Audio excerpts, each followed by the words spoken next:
আসসালামু আলাইকুম everyone, welcome to my channel. আচ্ছা, যদি কোনো দেশের গভর্নমেন্ট করাপ্টেড হয় এবং ওই দেশের আইন ব্যবস্থা যদি কিছু আনজাস্ট লোকে ইনঅ্যাক্ট করে অথবা প্রণয়ন করে যা দেশ এবং নাগরিকদের জন্য সঠিক নয়, যা ওই দেশের মেজরিটি এবং মাইনরিটিদের মধ্যে বৈষম্য সৃষ্টি করে, তখন নাগরিক হিসেবে কি করা উচিত? সে অন্যায়গুলোকে অন্ধভাবে মেনে চলা উচিত? সে অন্যায় লগুলোকে একসেপ্ট করা উচিত? নাকি সে অন্যায়ের বিরুদ্ধে প্রতিবাদ করে রুখে দাঁড়ানো উচিত? আজকের ভিডিওতে আমরা এই প্রশ্নেরই উত্তর খুঁজব হেনরি ডেভিড থরোর বিখ্যাত এসে সিভিল ডিসওবিডিয়েন্স নিয়ে আলোচনা করার মাধ্যমে। তার আগে চলুন জেনে নেওয়া যাক হেনরি ডেভিড থরো কে ছিলেন এবং এই এসেটার ব্যাকগ্রাউন্ডটা কী ছিল। হেনরি ডেভিড থরো ছিলেন একজন American essayist, naturalist, poet, practitional philosopher and a leading transcendentalist. তিনি 12 জুলাই 1817 সালে কনকর্ড, ম্যাসাচুসেটসে জন্মগ্রহণ করেন। He is best known for his book Walden, A Reflection Upon Simple Living in Natural Surroundings, and his essay Civil Disobedience, which is an argument in favor of citizen disobedience against an unjust state. তিনি তার আরও 3টে ভ্যালুসের জন্য famous ছিলেন, যেগুলো হচ্ছে individualism, idealism and divinity of nature. তিনি 6 মে 1862 সালে মাত্র 44 বছর বয়সে মৃত্যুবরণ করেন। চলুন এবার এসের ব্যাকগ্রাউন্ড সম্পর্কে জানা যাক। The slavery crisis inflamed New England in the 1840s and 1850. The environment became especially tense because of the Mexican-American War 1846 to 1848. Thoreau was motivated in part by his disgust with slavery, American imperialism, and the Mexican-American War. 1846 থেকে 1848 সাল পর্যন্ত Mexican এবং আমেরিকানদের মধ্যে একটা war চলছিল এবং যার ফলে এনভায়রনমেন্ট, সিচুয়েশন সব কিছুই কেমন যেন একটু টেন্স ছিল। তারপর হচ্ছে বিভিন্ন ধরনের বিশৃঙ্খলা দেখা দিচ্ছিল, স্লেভারি বেড়ে গেছিলো, আমেরিকান ইম্পেরিয়ালিজমটাও আস্তে আস্তে বেড়ে চলছিল এবং থরো এটার এগেনস্টে ছিলেন। Thoreau first presented the essay as a lecture on January 26, 1848 at the Concord, Massachusetts Lyceum. In 1849, it was published under the title Resistance to Civil Government in Aesthetic Papers. In 1866, 4 years after Thoreau's death, the essay was published under its permanent title Civil Disobedience. তো thorough যেহেতু এই সমস্ত কিছুর এগেনস্টে ছিলেন, তিনি 1848 সালের দিকে এই ইভেন্টের উপর বেস করে একটা লেকচার দেন এবং পরবর্তীতে 1849 সালে এই লেকচারটাকে এসে আকারে resistance two civil government title দিয়ে পাবলিশ করা হয়। 1866 সালের দিকে থরোর মৃত্যুর 4 বছর পর এই এসেটাকে সিভিল ডিসওবিডিয়েন্স নামক পার্মানেন্ট টাইটেল দিয়ে আবারও পাবলিশ করা হয় এবং এরপর থেকে সিভিল ডিসওবিডিয়েন্স নামে এটি বেশ পরিচিত। আমি এই এসের সামারিটাকে পয়েন্ট আকারে আপনাদের সামনে সহজভাবে উপস্থাপন করার চেষ্টা করেছি। চলুন তাহলে এবার মূল আলোচনা চলে যাওয়া যাক। The essay starts with a motto of Thoreau, that government is best which governs the least.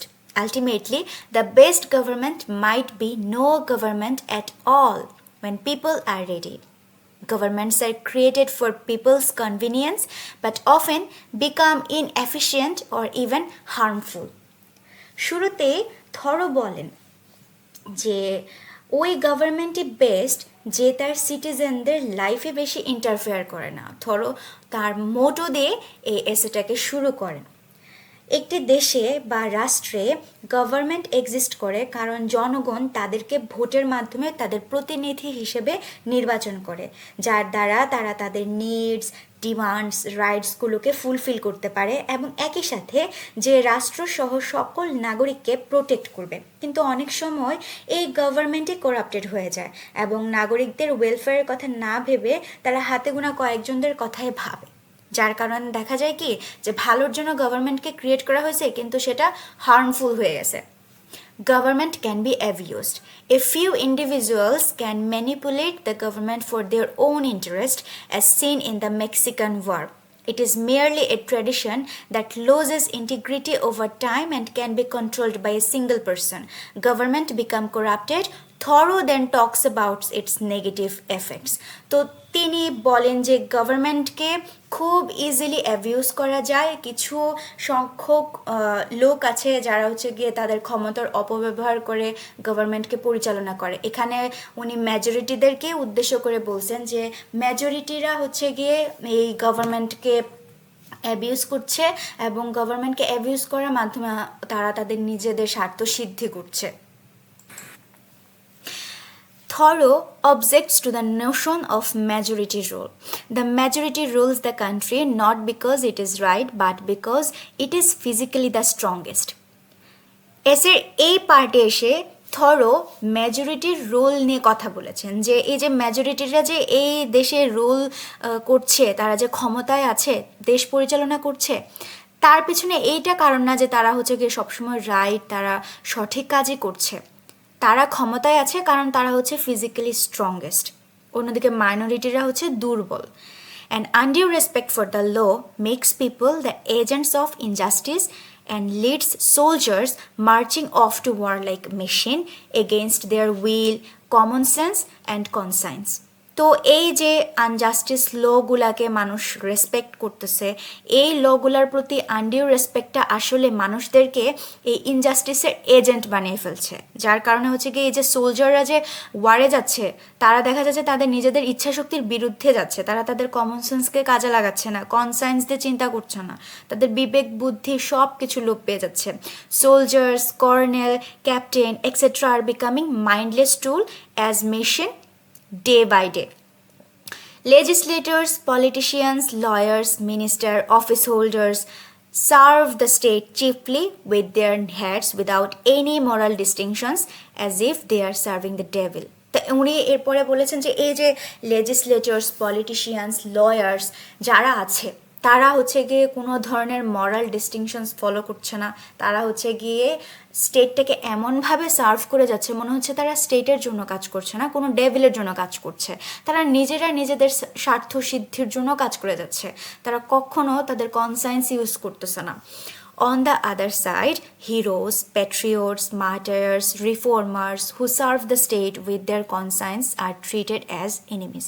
অন্যদিকে আমরা দেখতে পারি যে সত্যিকার অর্থে যারা গ্রেট কনসায়েন্স দিয়ে চিন্তাভাবনা করছে, যারা দেশের জন্য, দেশের মানুষের জন্য ভালো কিছু করছে, যেমন হিরো, প্যাট্রিয়টস, রিফর্মার্স যারা আছে, তাদেরকে এনিমির মতো ট্রিট করা হচ্ছে, যেটা ঠিক না। স্লেভারি অ্যান্ড ওয়ার আর injustice. Governments use taxes and laws to sustain injustice like slavery and war, making citizens complicit. তো গভর্নমেন্ট কী করে, এই যে ইনজাস্টিস লগুলোকে প্রমোট করছে এবং মানুষজন এটাকে ফলো করছে, এই ট্যাক্স পে করছে, ল ফলো করছে।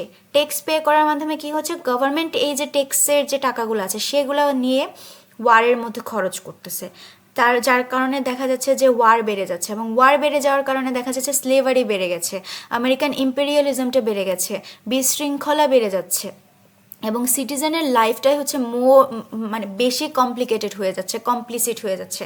এ nation that support slavery and unjust wars should be opposed. তো যে নেশনটা এই স্লেভারিকে সাপোর্ট করে, এই আনজাস্ট ওয়ারকে সাপোর্ট করে, তার বিরুদ্ধে আসলে প্রতিবাদ করা উচিত এবং প্রত্যেকটা নাগরিকেরই সচেতন হওয়া উচিত। The author does not advocate for no government but demands a better one that respects individuals right. এখানে অথর আসলে গভর্নমেন্টের বিপক্ষে যান নাই বা বলেন না যে এখানে কোনো গভর্নমেন্টের দরকার নাই বা গভর্নমেন্ট চেঞ্জ করো। উনি জাস্ট এটাই বলছেন যে গভর্নমেন্টের উচিত তার নিজের দেশের নাগরিকদের, প্রত্যেকটা ইন্ডিভিজুয়ালসের রাইটসের কথা চিন্তা করা, ঠিক ভুল বিবেচনা করে চলা এবং কনসায়েন্স দিয়ে প্রত্যেকটা নাগরিকের উচিত চিন্তাভাবনা করা, তারা যাতে এই গভর্নমেন্টের এই ঠিক ভুলগুলোকে শুধরাতে পারে সেটার জন্য স্টেপ নেওয়া। When a government becomes too oppressive, people have the right to resist and overthrow it. Thoreau বলেছেন যে যখন কোনো গভর্নমেন্ট অপ্রেসিভ হয়ে যায় তখন ওই দেশের নাগরিকের সেই অধিকারটা আছে যে গভর্নমেন্টের এই অপ্রেসিভ বিহেভিয়ারের বিরুদ্ধে রেসিস্ট করা এবং এটাকে ওভারথ্রো করা। According to Thoreau, people's indifference is the problem. Many oppose slavery and war in theory but do nothing to stop them. Many fear losing their property and comfort, preventing them from resisting injustice. Real change will only come if individuals actively work against injustice, not just express opinions. থরোর মতে মানুষজন আসলে এই যে একটা problem আছে এটাকে solution করার কোনো চেষ্টা করছে না, প্রবলেমটার এগেনস্টে কোনো স্টেপ নিচ্ছে না, তারা কেমন যেন ইনডিফারেন্ট স্টেটে আছে। অনেকে আছে যে স্লেভারি ওয়ারকে সাপোর্ট করে না কিন্তু এগুলাকে বন্ধের জন্য কোনো স্টেপ নিচ্ছে না। অনেকে আছে যে এই ইনজাস্টিসগুলোর এগেনস্টে রেসিস্ট করতে বা তাদের ভয়েস রেজ করতে ভয় পায় যে যদি তারা তাদের প্রপার্টি হারিয়ে ফেলে, যদি তাদেরকে কমফোর্ট জোন থেকে বের করে দেওয়া হয়, যদি জেল খাটতে হয়। কিন্তু রিয়েল চেঞ্জ তখনই আসবে যখন ইন্ডিভিজুয়ালসরা তাদের কনসার্নস দিয়ে চিন্তাভাবনা করবে এবং এই ইনজাস্টিসটার এগেনস্টে কাজ করবে, শুধুমাত্র অপিনিয়ন এক্সপ্রেস করার মাধ্যমে থেমে যাবে না। Thoreau compares voting to gambling, suggesting that it lacks deep moral commitment. Voting alone does not bring real change. Thoreau এরপর ভোটিং সিস্টেম নিয়ে কথা বলেছেন এবং বলেছেন যে ভোটিংটা হচ্ছে এক ধরনের গেম খেলার মতো এবং ভোটিং কখনো রিয়েল চেঞ্জটা আনতে পারে না। ভোটিং কখনো গ্যারান্টি দিয়ে বলতে পারবে না যে একটা সরকারকে চেঞ্জ করে আরেকটা সরকারকে চুজ করার মাধ্যমে সব সমস্যার সমাধান হয়ে যাবে, নতুন সরকার আগের সরকারের মতো করাপ্টেড হবে না কিংবা ইনজাস্টিস লো প্রমোট করবে না। এই গ্যারান্টি কেউ দিতে পারবে না। তাই সরকার চেঞ্জ করা আসলে কোনো সমাধান নয়, বরং সরকার যদি কোনো ভুল করে প্রত্যেক নাগরিকের উচিত সেই ভুলটাকে শুধরিয়ে দেয়া। Thoreau unfolds the injustice of the majority rule. এরপর থরো মেজরিটিদের নিয়ে কথা বলেছেন যে তারা কিভাবে তাদের ক্ষমতার অপব্যবহার করছে, কিভাবে ইনজাস্টিসটাকে হচ্ছে গিয়ে স্প্রেড করছে, কিভাবে গভর্নমেন্টকে হচ্ছে অ্যাবিউজ করছে। এরপর তিনি কিছু প্রশ্ন ছুড়ে দেন রিডারদের উদ্দেশ্যে। For example, why is it not more apt to anticipate and provide for reform? Why does the government not cherish its wise minority? Why does it not encourage its citizen to be on the alert and point out its fault? উনি প্রশ্ন করেন যে কেন এই যে প্রবলেমগুলো হচ্ছে এইটাকে কেন রিফর্ম করা হচ্ছে না বা কেন কোনো ধরনের স্টেপ নেওয়া হচ্ছে না, কেন গভর্নমেন্ট শুধুমাত্র মেজরিটিদেরকে চ্যারিশ করে, কেন মাইনরিটিদেরকে কোনো ধরনের চ্যারিশ করে না, কেন সিটিজেনদেরকে এনকারেজ করা হয় না যে তারা সতর্ক থাকবে, কনসার্ন দিয়ে চিন্তাভাবনা করবে, তারা গভর্নমেন্ট কোনো ভুল কাজ করলে সেটাকে পয়েন্ট আউট করবে, ফল্টটাকে ধরিয়ে দিবে এবং শুধরানোর চেষ্টা করবে, কেন তারা এরকম করছে না? Politicians, legislators are self-serving and respectable individuals often compromise their principles by supporting candidates chosen by corrupt system. এরপর তিনি পলিটিশিয়ান লেজিসলেটরদের নিয়ে কথা বলেছেন যে তারাও দেখা যাচ্ছে যে তাদের প্রিন্সিপালটাকে কম্প্রোমাইজ করছে, তারা তাদের নিজেদের স্বার্থ সিদ্ধির জন্য আসলে এই করাপ্ট সিস্টেম থেকে একজন ক্যান্ডিডেটকে চুজ করছে যাতে তারা নিজেরা লাভবান হচ্ছে। Thoreau highlights the defects of the Constitution and remarked that its America's very Constitution is the evil.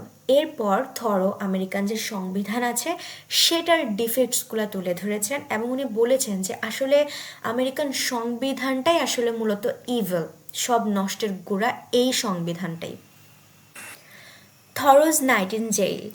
Thoreau was imprisoned for not paying poll tax for several years. He had to stay in jail for one night only because one of his aunts paid that tax for him and he was released from the prison after one night. তো এ পর্যায়ে এসে thorough তার নিজের একটা এক্সপিরিয়েন্সের কথা তিনি share করেন। তিনি যেহেতু ওয়ার স্লেভারিগুলোকে সাপোর্ট করেন না, তো ওনার কাছে মনে হয়েছে যে ট্যাক্স পে না করাটাই হচ্ছে এক ধরনের প্রোটেস্ট, নন ভায়োলেন্ট প্রোটেস্ট হবে। তো উনি প্রায় 6 বছর ধরে পোল ট্যাক্স পে করেন নাই, যার কারণে তাকে এক রাত জেলে কাটাতে হয়। আর ওনার একটা আন্টি তার হয়ে ট্যাক্সটা পে করে দেয় দেখে ওনাকে পরের দিন জেল থেকে রিলিজ করে দেওয়া হয়। Then he realized that man is a free being and imprisonment does not curtail his freedom, rather it increases his freedom. His idea about imprisonment is also revolutionary like his other ideas. তো এরপর উনি যেটা realise করেন সেটা হচ্ছে যে মানুষ হচ্ছে এক ধরনের স্বাধীনচেতা প্রাণী এবং কোনো ধরনের ইমপ্রিজনমেন্ট আসলে তার এই স্বাধীনতাটাকে কার্টেল করতে পারবে না, বরঞ্চ এটা তার ফ্রিডমকে আরও বাড়িয়ে দিয়েছে। আর তার যে ইমপ্রিজনমেন্ট নিয়ে আইডিয়াটা ছিল সেটাও তার অন্যান্য আইডিয়াসগুলোর মতো রেভলিউশনারি ছিল। If the government unjustly imprisons people then the rightful place for a just person is prison. ওনার মতে যদি গভর্নমেন্ট আনজাস্টলি কাউকে জেলে ঢুকায় বা পানিশমেন্ট দেয়, তাহলে ওই মানুষটার জন্য ওই প্রিজনই হচ্ছে একটা rightful place. Civil disobedience. Thoreau suggests non-violent movement. He talks about peaceful revolution and its method. এ পর্যায়ে এসে থরো নন ভায়োলেন্ট মুভমেন্ট কি এবং কিভাবে পিসফুল রেভলিউশন করা যায় সেটার একটা মেথড নিয়ে আলোচনা করেছেন।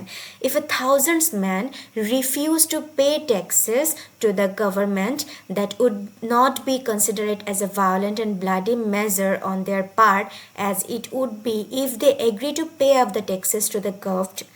They would be helping it to commit violence and shed innocent blood through promoting war and slavery.